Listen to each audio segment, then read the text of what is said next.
Pemerintah telah mengizinkan penyelenggaraan kegiatan berskala besar di berbagai wilayah yang masuk kategori level PPKM rendah. Salah satunya kegiatan konser musik. Akan tetapi terdapat beberapa peraturan protokol kesehatan yang cukup berbeda dibandingkan dengan kegiatan berskala besar lainnya. Hal ini harus diterapkan dengan ketat karena melibatkan pengisi acara yang harus tampil melepas masker.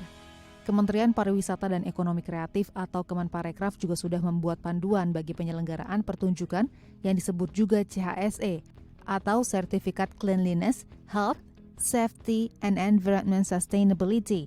Dalam panduan tersebut diatur bahwa seluruh kru, musisi, dan kru panggung harus melakukan tes antigen maupun PCR dengan hasil negatif.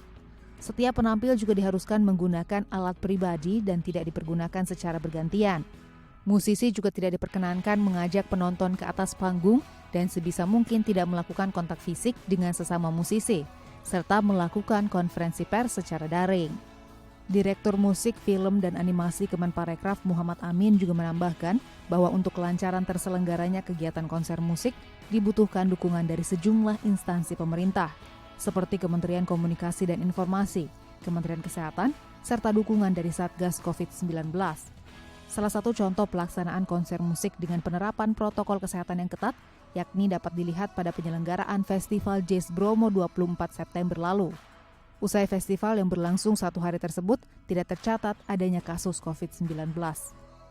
Kemarin itu Festival Jazz Bromo juga dilakukan, itu bisa Mbak, dan alhamdulillah setelah pelaksanaan Jazz Bromo itu tidak ada masalah, maksudnya tidak ada laporan setelah pelaksanaan itu ada yang COVID.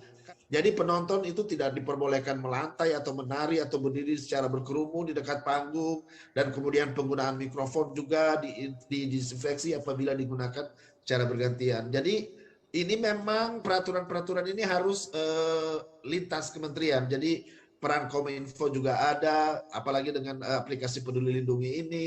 Terus kemudian peran surat edaran dari Kementerian Kesehatan juga ada. Dan tentu saja kami juga akan monitoring evaluasi dari Kemenparekraf dan Kepolisian dan Pemda setempat. Tak hanya aturan protokol kesehatan bagi penyelenggara, pengunjung yang datang untuk menonton juga diharuskan menerapkan protokol kesehatan yang ketat. Mulai dari pembelian tiket secara daring, sudah divaksin minimal dosis pertama, tes antigen dengan hasil negatif, serta patuh protokol 5M selama acara berlangsung. Penonton juga harus menjaga jarak aman minimal 1 meter dengan sesama pengunjung. Dilarang melantai atau turun dan berkerumun di area dekat panggung, serta tidak diperkenankan menari saat pertunjukan berlangsung. Ketua Bidang Perubahan Perilaku Sony B. Harmadi juga mengatakan bahwa penyelenggara serta penonton harus diberi edukasi dan sosialisasi yang matang terhadap penerapan protokol kesehatan yang ketat. Penyelenggara juga harus membuat satgas khusus untuk melakukan pemantauan terhadap kepatuhan protokol kesehatan pengunjung. Nah, tapi syaratnya adalah kita harus setiap aktivitas apapun yang kita siapkan itu harus ada tahapan prakondisi. Jadi protokol kesehatan itu harus disiapkan dari mulai sebelum event, pada saat pelaksanaan kegiatan sampai setelah pelaksanaan kegiatan. Seperti kemarin di dalam pelaksanaan PON 20 di Papua, kami mengeluarkan surat edaran yang mengatur kewajiban karantina bagi para atlet, ofisial, ataupun pelaksana pertandingan yang berada di Papua lebih dari 7 hari harus atau wajib karantina selama 5 hari di tempat kedatangannya, di tempat asalnya.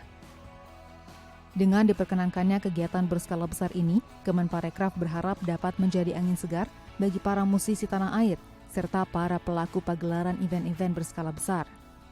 Presentia, Tim Liputan, DAI TV.